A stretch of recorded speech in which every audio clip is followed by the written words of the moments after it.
பெரும்புதூர், பரந்தூர் பகுதியில் லட்சக்கணக்கான நேரடி மற்றும் மறைமுக வேலை வாய்ப்புகள் உருவாகும் வாய்ப்பு பறிபோகும். விமான சேவை, லாஜிஸ்டிக், ஹோட்டல், சர்வீஸ் துறைகளில் இளைஞர்களுக்கு புதிய வாய்ப்புகள் மறைந்துவிடும்.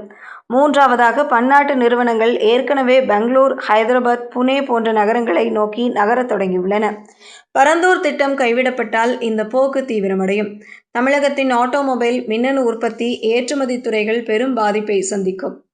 நான்காவதாக, சரக்கு போக்குவரத்து நெருக்கடி அதிகரிக்கும். ஸ்ரீபெரும்புதூர், ஒரகடம் போன்ற பகுதிகளில் உற்பத்தியாகும் ஐபோன், ஆட்டோ உதிரி பாகங்கள் உள்ளிட்ட ஏற்றுமதி பொருட்களை விரைவாக உலகுக்கு அனுப்ப சரக்கு மையம் அவசியம். இது இல்லையெனில் அண்டை மாநிலங்கள் பலனடையும். தமிழக வெற்றிக் கழகம் தலைவர் விஜய் தலைமையிலான தற்போதைய அரசு விவசாயிகளின் நில உரிமை மற்றும் வாழ்வாதாரத்தை பாதுகாக்கும். அதே வேளையில் இத்திட்டத்தை முன்னெடுக்க சமரச தீர்வுகளை கண்டுபிடிக்க வேண்டும். உரிய இழப்பீடு, மாற்று வாழ்வாதார வாய்ப்புகள், சுற்றுச்சூழல் பாதுகாப்பு ஆகியவற்றில் உள்ளூர் மக்களின் கவலைகளை தீர்த்து திட்டத்தை நிறைவேற்றுவதே நீண்டகால நலன் என்று வல்லுநர்கள் வலியுறுத்துகின்றனர்.